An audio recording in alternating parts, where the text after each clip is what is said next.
ঝড়ের কাছে রেখে গেলাম আমার ঠিকানা, আমি কাঁদলাম, বহু হাসলাম। ঝড় উঠলে অনেকের সবকিছু হারিয়ে যায়, কেউ হয়তো হাসে। প্রধানমন্ত্রী নরেন্দ্র মোদী বলেছিলেন, সন্দেশখালীর ঝড় উঠবে দেশ জুড়ে। সন্দেশখালী উত্তর 24 পরগনার বসিরহাটের একটি এলাকা। রাজনীতির দৃষ্টিকোণ থেকে ভোটের মুখে সন্দেশখালী বসিরহাট লোকসভা কেন্দ্রের একটি সংখ্যালঘু অধ্যুষিত বিধানসভা কেন্দ্র। এখন প্রশ্ন, বসিরহাট কেন্দ্রে কি বিজেপির ঝড় উঠবে? সন্দেশখালীর পটভূমিকা ঝড় কি বয়ে নিয়ে আসবে? আগামী 1 জুন বসিরহাট লোকসভা কেন্দ্রের ভোটাররা স্থির করে দেবেন হাসি ফুটবে কার মুখে। তৃণমূলের হাজী নুরুল ইসলাম, ভারতীয় জনতা পার্টির রেখা পাত্র এবং ইন্ডিয়ান সেকুলার ফ্রন্টের মোহাম্মদ আক্তার রহমান বিশ্বাস এবং সিপিআইএমের নিরাপদ সর্দার নির্বাচনী সমরে অবতীর্ণ। প্রশ্ন, বসিরহাট হবে কার? চোখ বুলিয়ে নেওয়া যাক বসিরহাট লোকসভা কেন্দ্রের পরিসংখ্যানের দিকে।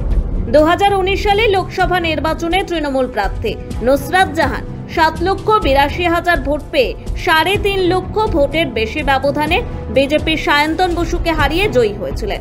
উল্লেখযোগ্য বিষয়, এই কেন্দ্র বরাবর 1962 সাল থেকে 1977 সাল পর্যন্ত কংগ্রেসের আসন থাকলেও 1977 সালে জয়ী হয় জনতা দল।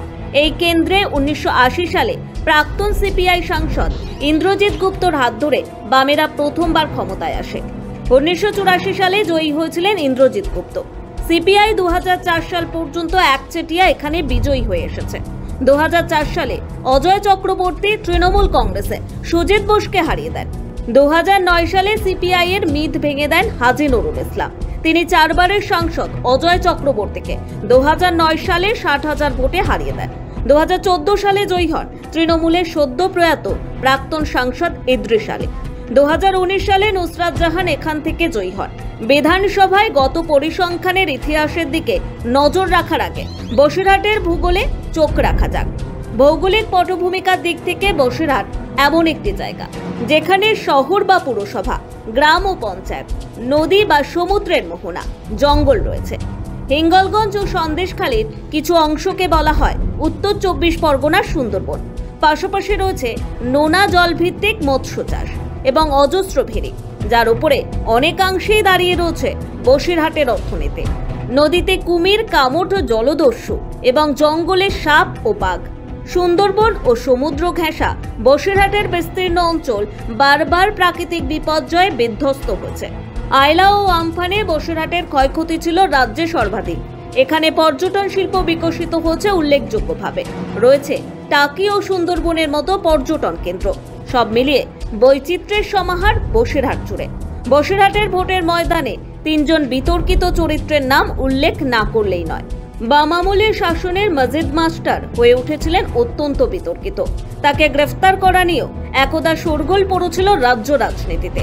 পরবর্তীতে বাবু মাস্টারের নাম বাম ও তৃণমূল রাজনীতিতে জড়িয়ে যাওয়ায় এবং বাবু মাস্টারের কার্যকলাপে বিতর্ক দানা বাঁধে। সর্বশেষ ও অধুনা সময় বিতর্কিত নাম শেখ শাহজাহানের। বাম আমলে উত্থান হলেও তৃণমূল আমলে তার রমরমা হওয়ায় তাকে নিয়ে অস্বস্তি বেড়েছে তৃণমূলে। এছাড়াও 2019 সালের এই কেন্দ্রে বিজয়ী প্রার্থী ও তৃণমূলের বিদায়ী সাংসদ নুসরাত জাহানের কথা উল্লেখ করা দরকার। তার আলটপকা মন্তব্যের জন্য একাধিকবার বিতর্কের কেন্দ্রবিন্দু হয়েছেন। তৃণমূল সাংসদকে এলাকায় দেখা যায়নি বিশেষ। 5 বছর ধরে তার সঙ্গে ভোটারদের কোনো যোগাযোগই ছিল না, সাংসদ থেকেও যেন নেই। আর এ নিয়ে স্থানীয় মানুষের পাশাপাশি দলীয় কর্মীরাও মুখর হয়েছেন। তবে প্রধান ইস্যু হয়ে ওঠে শাহজাহান। 2024 সালে লোকসভা নির্বাচনের ঠিক আগে সন্দেশখালী দিয়ে উত্তাল হয়ে ওঠে রাজ্য রাজনীতি, যার ঢেউ আছড়ে পড়ে রাজ্য ছাড়িয়ে সর্বভারতীয় রাজনীতিতে। অভিযোগ ওঠে সন্দেশখালীতে তৃণমূল নেতা ও দুষ্কৃতীদের গাঁটবন্ধনে সাধারণ মানুষ ভূমিহারা হন, নির্যাতিতা হতে হয় অসংখ্য মহিলাকে। একে একে গ্রেফতার করা হয় প্রধান 3 অভিযুক্ত উত্তম সর্দার, শিবু হাজরা ও শেখ শাহজাহানকে। সন্দেশখালীতে শাহজাহান ইস্যুতে তৃণমূলকে বারবার আক্রমণের মুখে পড়তে হয়েছে। শাহজাহান তৃণমূল সখ্যতার প্রসঙ্গ টেনে বলা হচ্ছে তৃণমূল দুষ্কৃতী দমনে আদৌ কখনো চেষ্টা করেনি, বরং তৃণমূলের অঙ্গুলি হেলনে জঙ্গলের রাজত্ব কায়েম হয়েছে সন্দেশখালীতে। লোকসভা ভোটের ঠিক আগে সন্দেশখালী নিয়ে যখন রাজ্য রাজনীতি উত্তাল, তখন বিরোধীরা সন্দেশখালীকে শাসক দলের বিরুদ্ধে তাদের হাতিয়ার করে তোলে। বিরোধীরা ধারণা করতে থাকে সন্দেশখালী বিরোধী ভোট ব্যাংকে এবং বিরোধীদের ভোটের নৌকায় পাল তুলে দেবে এবং শাসক দলকে ভোটে পর্যদস্ত করে বিরোধীরা মাটি ধরিয়ে দেবে। এরকম দোলাচলে 2009 সালের বিজয়ের কাণ্ডারি ও প্রাক্তন সাংসদ হাজী নুরুল ইসলামকে নতুন করে প্রার্থী পদ দেয় তৃণমূল কংগ্রেস। আইএসএফ প্রার্থী ঘোষণা করে মোহাম্মদ শাহিদুল ইসলাম মোল্লাকে, কিন্তু কয়েকদিনের মধ্যে প্রার্থী বদল করে আইএসএফ। আক্তার রহমান বিশ্বাসকে প্রার্থী ঘোষণা করে আইএসএফ। তিনি শেষ পর্যন্ত মনোনয়নপত্র জমা দেন। বিজেপির তরফে সন্দেশখালীর মুখ রেখা পাত্রকে প্রার্থী পদ দেওয়ায় রীতিমতো রাজনৈতিক মহলে শোরগোল পড়ে। তাকে ভোটে দাঁড় করানোর বিষয় কার্যত শিলমোহর দেন নরেন্দ্র মোদী। রেখা পাত্র নিজের নারী দিবসের প্রাক্কালে বারাসাতে নরেন্দ্র মোদীর সভামঞ্চে উপস্থিত হয়ে প্রধানমন্ত্রীর সঙ্গে কথা বলেন। এই রোহিঙ্গারা তো শেখ শাহজাহান নিজেই আশ্রয় দিয়েছেন, আর সেটা দিয়েছেন মুখ্যমন্ত্রীর পারমিশনে। আজকের মুখ্যমন্ত্রীর মতো একজন মন্ত্রী হাত রেখেছিলেন বলেই আজকে শেখ শাহজাহানের মাথায় আজকে শেখ শাহজাহান এত বড় পাওয়ারফুল হতে পেরেছেন। আজকের বাংলাদেশ থেকে যত রোহিঙ্গা পার হয়েছে প্রত্যেককে আজকের আশ্রয় দিয়েছে এবং গরিব যে হিন্দু মানুষ মা বোনেদের যে যারা পরিশ্রম করে আজকের মানুষদের যে চাকরিগুলো সেগুলোও আজকে রোহিঙ্গাদের ভিতরে বিলিয়ে দেওয়া হয়েছে। আজকের যেভাবে মানুষের উপর অত্যাচার করছে তা শুধুমাত্র এই রোহিঙ্গারাই। এই রোহিঙ্গাদের ভাড়া করে নিয়ে যাচ্ছে। দেখুন, ওনাদের একটা পার্টিগত মিছিল মিটিংয়ে কোনো একটা হিন্দু পাবেন না, এই রোহিঙ্গাদের পাবেন। ওরা আর্মস ধারালো অস্ত্র নিয়েই কিন্তু আজকের যায়। আজকের যে ফেব্রুয়ারি মাসে যে আমাদের উপরে অ্যাটাক হয়েছে, যার এর আগে যে আমাদের সম্মানের সাথে যেটা হয়েছে আজকের যে ফেব্রুয়ারি 7 তারিখে যে আমার উপরে অ্যাটাকটা হয়েছিল, সেটাও কিন্তু ওখানে একটা হিন্দু মানুষ ছিলেন না, সব ওনাদের ভাড়া করা গুন্ডা বাহিনী ছিলেন, আর ছিলেন এই রোহিঙ্গা ছিলেন। তাদের কাছে ধারালো অস্ত্র সবও তারা রেডি হয়ে গেছিলেন যে এই মা বোনেদের উপরে আজকে অত্যাচার করেছে শেখ শাহজাহান বুঝতে পেরেছিলেন। ওই জন্য আমাদেরকে এখন জীবননাশ করার জন্য, আমাদেরকে পৃথিবী থেকে সরিয়ে দেওয়ার জন্য ওনারা রেডি হয়ে গেছিলেন, কিন্তু সেটা সম্ভব হয়নি। সন্দেশখালীর মা বোনেরা হচ্ছে শক্তি স্বরূপা, মা দুর্গার এক রূপ দেখিয়েছেন। তো তাদের জন্য আজকের আমার জীবনটা বেঁচেছেন, আর আমার মাথার উপরে আজকের মাননীয় প্রধানমন্ত্রী হাত রেখেছেন। শুধু আমার মাথার উপরে নয়, আমি বলবো এটা আমার প্রত্যেকটা এই বসিরহাট লোকসভার মা বোনের মাথার উপরে হাত রেখেছেন উনি। 2019 সালে লোকসভা ভোটে দ্বিতীয় আসন পাওয়া বিজেপি বিগত কিছুদিন ধরেই নিজেদের শক্তি বৃদ্ধি করেছে। বসিরহাট তার ব্যতিক্রম নয়। বসিরহাট লোকসভা কেন্দ্রের সন্দেশখালী থাকায় বিজেপি মনে করতে শুরু করে বসিরহাটে ভোটে তাদের জয়ের প্রবল সম্ভাবনা রয়েছে। কিন্তু বাস্তব কি তাই? পরিসংখ্যান কি বলে? রাজনৈতিক সমীকরণই বা কি বলে? সন্দেশখালী লোকসভা কেন্দ্রের অধীনস্থ 7টি বিধানসভা কেন্দ্র বাদুড়িয়া, হাড়োয়া, মিনাখা, বসিরহাট উত্তর, বসিরহাট দক্ষিণ, সন্দেশখালী, হিঙ্গলগঞ্জ। আগেই বলা হয়েছে বসিরহাট লোকসভা কেন্দ্রের তৃণমূলের নুসরাত জাহান 7,82,078 ভোট পান। শতাংশের নিরিখে যা ছিল 54.56 এবং 2014 সালের তুলনায় এই ভোট 15.91% বৃদ্ধি পায়। বিজেপির সায়ন্তন বসু পেয়েছিলেন 4,31,709 ভোট, যা ছিল 30.12%। 11.76 ভোট বেড়েছিল বিজেপির। কংগ্রেসের কাজী আব্দুর রহিম পান 1,04,183 ভোট, 7.27%। তাদের ভোট 0.75 কমে। সিপিআই এর পল্লব সেনগুপ্ত 68,316 ভোট পান, যা ছিল 4.77%। বামেদের ভোট কমে 25.27%। 2024 সালে তাদের হয়ে লড়ছেন একদা সন্দেশখালীর সিপিআইএম বিধায়ক নিরাপদ সর্দার। তিনি আবার এবারের ভোটের সন্দেশখালী কাণ্ডের সময় বাম আন্দোলনের মুখ হয়ে ওঠেন এবং পুলিশ তাকে গ্রেফতার করায় তিনি আন্দোলনের অন্যতম প্রধান চরিত্র হয়ে ওঠেন। গোটা সন্দেশখালীর মানুষ এখন লাল ঝান্ডার পক্ষে আসছে। সন্দেশখালীর এই ঢেউ গোটা লোকসভা কেন্দ্রে ছড়িয়ে পড়ছে। আগামী দিন লাল ঝান্ডা পথ করে উঠছে। আগামী দিন লাল ঝান্ডা জয় হবে। বিধানসভা ভিত্তিক বিশ্লেষণ করলে দেখা যায় 2021 সালের ভোটে 7টি বিধানসভা কেন্দ্রে জয়ী হয় তৃণমূল। বাদুড়িয়ায় তৃণমূলের টিকিটে জয়ী হন প্রাক্তন কংগ্রেস নেতা ও 2019 সালের লোকসভা নির্বাচনে বসিরহাট কেন্দ্রে কংগ্রেস প্রার্থী থাকা আব্দুর রহিম কাজী। তিনি 51% ভোট পেয়ে নিকটতম বিজেপি প্রতিদ্বন্দ্বীর চেয়ে 56,000 ভোটে জয়লাভ করেন। হারোয়া কেন্দ্রে তৃণমূলের হয়ে জয়ী হন এবার লোকসভা ভোটের তৃণমূলের প্রার্থী হাজী নুরুল ইসলাম। তিনি 81,000 ভোটে নিকটতম আইএসএফ প্রতিদ্বন্দ্বীকে হারিয়ে দেন। মিনাখায় তৃণমূলের উষা রানী মণ্ডল জয়ী হন 56,000 ভোটে। বসিরহাট উত্তর কেন্দ্রে তৃণমূল জয়ী হয় 89,000 ভোটে। রফিকুল ইসলাম মণ্ডল তৃণমূলের হয়ে জয়ী হন। বসিরহাট দক্ষিণ কেন্দ্রে তৃণমূলের হয়ে 24,000 ভোটে জয়ী হন ডক্টর সপ্তর্ষি ব্যানার্জি। হিঙ্গলগঞ্জে 25,000 ভোটে বিজেপি প্রার্থীকে হারিয়ে জয়ী হন তৃণমূলের দেবেশ মণ্ডল। সন্দেশখালীতে জয়ী হন তৃণমূলের সুকুমার মাহাতো।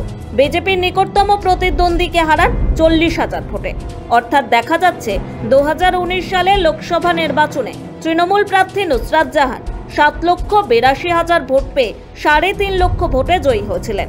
2021 সালের বিধানসভা নির্বাচনে বসিরহাটের অন্তর্গত 7টি বিধানসভার মোট প্রাপ্ত ফলের নিরিখে তৃণমূলের ভোট বেড়ে দাঁড়ায় 8,20,000। 2024 সালের ভোটে বসিরহাটের ঘটনা পরম্পরার সর্বশেষ অভিমুখ এবং ভোট বাক্সে কিভাবে তার প্রতিফলন ঘটাতে পারে তার দিকে নজর রাখা যাক। বসিরহাট লোকসভা ভোটে বারবার তুলে আনা হচ্ছে সন্দেশখালীর কথা। সন্দেশখালীতে তৃণমূলের বিরুদ্ধে প্রধান অভিযোগ ছিল দুটি। শাহজাহান, উত্তম বা শিবু হাজরাদের বিরুদ্ধে অভিযোগ ছিল জমি দখল এবং নারী নির্যাতনের। আরও বিভিন্ন ক্ষোভ মানুষের মধ্যে জমা হয়েছিল, যেগুলি কালক্রমে হারিয়ে যায় এবং প্রধান হয়ে ওঠে এই দুটি অভিযোগ। আশ্চর্যজনকভাবে বিজেপি ও তৃণমূল যথাক্রমে নারী নির্যাতনের অভিযোগ তোলা এবং নারী নির্যাতনের অভিযোগ খণ্ডন করার মধ্যেই সন্দেশখালী আন্দোলনকে সীমাবদ্ধ করেন। রাজনৈতিকভাবে তৃণমূলের বিরুদ্ধে অভিযোগের ক্ষেত্র ছোট হয়ে আসে। এখানেই বিজেপির রাজনৈতিক ব্যর্থতা এবং তৃণমূলের সাফল্য। তৃণমূলের সেকেন্ড ইন কমান্ড বরাবরই বলছিলেন সন্দেশখালীর নারী নির্যাতনের অভিযোগ সাজানো। আমাদের দলনেত্রী বলে এসছেন যে পরিকল্পিতভাবে নির্বাচনের আগে বাংলাকে ছোট করার যে একটা ঘৃণ্য চক্রান্ত এবং বাংলার মানুষের, বাংলার রাজ্যের এই মাটির ভাবমূর্তি কুলসিত, কালিমালিপ্ত করার যে একটা নির্লজ্জ প্রচেষ্টা, এটা বিজেপি আগেও করেছে। রেখা পাত্র যে বিজেপির ওখানে প্রতিদ্বন্দ্বী, বিজেপির পদ্মফুল চিহ্নে লড়াই করছে, যার সাথে প্রধানমন্ত্রী কথা বলেছে, সে 2,000 টাকা নিয়ে কমপ্লেন করেছে। আমি বলছি না, গঙ্গাধর কয়াল বলছে। পরবর্তীকালে কিছু মেয়েকে দিয়ে কমপ্লেন করানোর জন্য আরও কয়েকজনের জন্য 2,000 টাকা করে চেয়েছে, সেটাও তারা দিয়েছে। একটা রাজনৈতিক দল এবং তাদের নেতারা যে এতটা নিকৃষ্ট মানের, এতটা নিচুতলার, এতটা নির্লজ্জ, এতটা বেহায়া হতে পারে, এতটা নির্মম হতে পারে, আমার জানা ছিল না। প্রীতিলতা ওয়াডেকারের সাথে রেখাপাত্রর তুলনা, সে 2,000 টাকা নিয়ে ফলস কমপ্লেন করেছে। আজকে কোথায় জাতীয় মহিলা কমিশন? আজকে কোথায় এসটি কমিশন? কোথায় এসসি কমিশন? ভোটের ঠিক আগে ভাইরাল হয়েছে একটি স্ট্রিং অপারেশনের ভিডিও। যাবতীয় আন্দোলনের গতি, অভিমুখ ও দিশা পাল্টে দেয় ভাইরাল ভিডিওটি। শুভেন্দু অধিকারী হয়ে ওঠে এই ভাইরাল ভিডিওর অন্যতম প্রধান চরিত্র, কারণ তার নাম সেখানে নেওয়া হয়। বাংলার মানুষকে ভাতে মারার চেষ্টা, মহিলাদের সম্ভ্রম লুণ্ঠিত করে 2,000 টাকায় বিক্রি করা। আপনি ভাবতে পাচ্ছেন? তিনি স্বীকার করছেন যে আমরা অস্ত্র শস্ত্র সব রাখিয়ে দিয়েছিলাম শুভেন্দু অধিকারীর কথায়, এবং পরবর্তীকালে তারাই খবর দিয়েছিল, সিবিআই গিয়ে সেগুলো রিকভার করেছে। কত বড় চক্রান্ত! সেখানে যা বলা হয় তা সত্যি হলে তৃণমূলের বিরুদ্ধে অভিযোগের গুরুত্ব হ্রাস পাওয়ার প্রবল সম্ভাবনা। কারণ সেই ভিডিওতে সন্দেশখালী 2 মণ্ডলের সভাপতি গঙ্গাধর কয়াল দাবি করছেন যে মহিলাদের ফুঁসলিয়ে তৃণমূল নেতাদের বিরুদ্ধে পুলিশের ধর্ষণের অভিযোগ করানো হচ্ছে। আদতে কোনো ধর্ষণের ঘটনা ঘটেনি, আর এই কাজে টাকা ও মোবাইল ফোন দিয়ে সাহায্য করেছেন শুভেন্দু অধিকারী। তবে পরবর্তীতে গঙ্গাধর সেই ভাইরাল ভিডিও প্রসঙ্গে দাবি করেছিলেন ভিডিওতে প্রযুক্তির সাহায্যে তাঁর ছবি এবং কণ্ঠস্বর বিকৃত করা হচ্ছে। এছাড়াও ভোটের ঠিক আগে দরকারে খুনের নির্দেশ ছিল এমন বিজেপি নেতা নেত্রীদের অডিও ভাইরাল হয়। অর্থাৎ একের পর এক ভিডিও এবং অডিও ভাইরাল হতে থাকে। অনেক ক্ষেত্রে বিভিন্ন বিজেপি নেতাকে দেখা যায় ভিডিওতে, অনেক ক্ষেত্রে বিজেপি নেতাদের পারস্পরিক কথোপকথনে ব্যস্ত থাকতে শোনা যায়। প্রতিটি ক্ষেত্রে বিজেপি ভিডিও বা অডিওগুলির সত্যতা অস্বীকার করলেও মানুষের কাছে সন্দেশখালীর নারী নির্যাতন সম্পর্কিত অভিযোগের প্রাবল্য ক্রমে লঘু হয়ে আসতে শুরু করে। সাধারণ মানুষ সন্দিহান হতে শুরু করে সন্দেশখালীর নারী নির্যাতন সম্পর্কিত ঘটনা সম্পর্কে। পাশাপাশি যে ঘটনা অতি বাস্তবসম্মত হয়ে প্রধান অভিযোগের আকার নিতে পারত তা গৌণ হয়ে যায়। জমি কেন্দ্রিক আন্দোলন এবং শাহজাহানদের অত্যাচার এবং তাদের মাফিয়া রাজ থেকে মানুষের নজর ঘুরে যায়। অর্থাৎ বামেদের অপারেশন বার্গার পরে বিলি বন্টন হয়ে যাওয়া জমি পুনরায় দখলের জন্য তৃণমূলের পোশাকে দুষ্কৃতীদের সাধারণ মানুষের ওপর অত্যাচার কতটা ভয়াবহ ছিল তা বিজেপি আন্দোলনের প্রধান অভিমুখ হিসেবে টেনে আনতে ব্যর্থ হয়। রেখা পাত্রকে বিজেপি প্রার্থী করা হয় কারণ তিনি অভিযোগক্রমে নির্যাতিতা নারী, অথচ নারী নির্যাতনের অভিযোগ অনেক হালকা হয়ে যায় ভোটের আগে। অন্যদিকে জমি সম্পর্কিত যে ভয়ঙ্কর অভিযোগ উঠে আসছিল, অর্থাৎ সাধারণ মানুষ জমি বাড়ির বিষয় সম্পত্তি হারিয়েছেন তৃণমূল আশ্রিত দুষ্কৃতীদের দাপটে, সেই অভিযোগকে সেভাবে তুলেই ধরেনি বিজেপি, তুলে ধরার চেষ্টাও করেনি। একই কথা প্রযোজ্য অন্যান্য বিরোধী রাজনৈতিক দলগুলির ক্ষেত্রে। এখানেই সুবিধা পেতে থাকে তৃণমূল। এছাড়াও নদী বাঁধ নির্মাণ সংক্রান্ত রাজ্য সরকারের ব্যর্থতা, অনুন্নয়ন প্রভৃতি প্রশ্ন ধামাচাপা পড়ে যায়। ফলশ্রুতি অসুস্থ হাজী নুরুল ইসলাম ভোট প্রচারের মধ্যে আবার অসুস্থ হয়েও ভোটে সেভাবে প্রচার না করতে পেরেও অন্তত স্বস্তিজনক জায়গায় অবস্থান করছেন। অথচ জমি আন্দোলন ঘিরে ও সাধারণ মানুষের ওপরে অত্যাচার ঘিরে তাকে প্রশ্নের জবাবদিহি করতে হয়নি। ভেড়ি দখল নিয়ে প্রশ্নের জবাবদিহি করতে হয়নি তাকে। একদা দেগঙ্গায় দাঙ্গার সঙ্গে আদৌ তার কোনো যোগসাযোগ ছিল কিনা তা নিয়েও প্রশ্ন ওঠেনি। কংক্রিট নদী বাঁধ নির্মাণ সংক্রান্ত প্রশ্নের সামনেও তাকে পড়তে হচ্ছে না। শুধুমাত্র নুসরাত মানুষের সঙ্গে মিশেছেন কিনা এবং সন্দেশখালীতে পিঠে খাওয়ানো হতো কিনা এর মধ্যে সীমাবদ্ধ থেকে গেছে বিরোধীরা। হাজী নুরুল ইসলামের পথের কাঁটা হতে পারত আইএসএফ, বিজেপির সুবিধা করে দিতে পারত তারাই। এছাড়া 2011 সালের সেন্সাস অনুযায়ী 49% সংখ্যালঘু সম্প্রদায়ের মানুষের বসিরহাট লোকসভা কেন্দ্রে বিজেপি শুধুমাত্র একটি বিধানসভা কেন্দ্র সন্দেশখালীর জোরে বসিরহাট লোকসভা কেন্দ্র নিজেদের দখলে আনার ক্ষমতা ধরে না। হারোয়া ছাড়া আইএসএফ বসিরহাটের সর্বত্র সমান প্রভাব রাখতে পারবে না এবং সেখানের বিধায়কের নাম হাজী নুরুল ইসলাম। তারা তৃণমূলেরও সেই অর্থে ভোট কাটতে সক্ষম হবে না বলে মনে করছে রাজনৈতিক মহল। বামেদের ভোট হয়তো বাড়তে পারে, তা আখেরে বিজেপির কোনো লাভই এনে দেবে না বলাই বাহুল্য। 2024 সালে বসিরহাট লোকসভা কেন্দ্রের ভোটে তৃণমূলের অসুবিধে একটাই, তৃণমূলের মেশিনারি অনেক দুর্বল হয়েছে।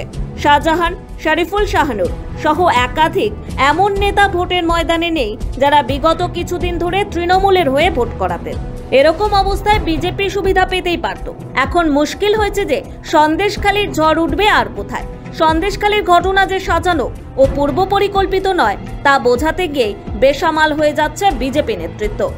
যাই হোক না কেন, নির্যাস একটাই, বসিরহাট লোকসভা ভোট কেন্দ্র হাজী নুরুলকে 3.5 লাখ না হলেও লক্ষাধিক ভোটের লিড এনে দেওয়ার সম্ভাবনা দেখাচ্ছে। বিজেপি ক্ষীণ থেকে আরও ক্ষীণ হয়ে চলেছে।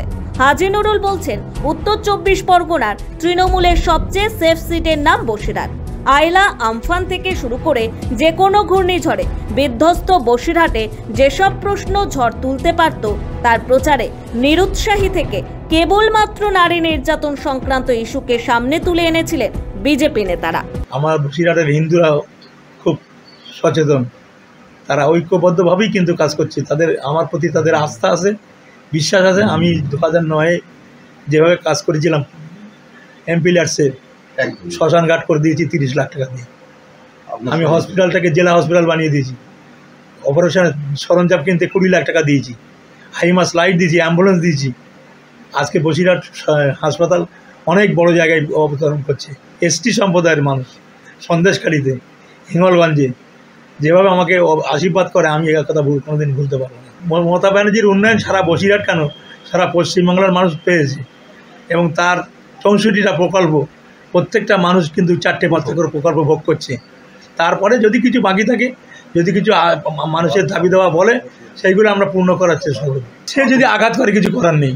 2010-এ দেগঙ্গার কথা বলবে, সেই দেগঙ্গার থেকে আমি জিতি, যেখানে গন্ডগোল হয়েছিল সেখানে জিতি মানুষ বুঝেছে। সেখানে তো প্রমাণ কিছুই হয় না। মনে একটা ডায়েরি পর্যন্ত দেখান না, বামপন্থার আমল ছিল তো, আদি নুরুলের নামে একটা ডায়েরি দেখান, যে এই করেছে ওটা একটা ডায়েরি দেখায়, কেউ তো অভিযোগ করবে, তো সেই অভিযোগ কোনো ইয়ে আছে?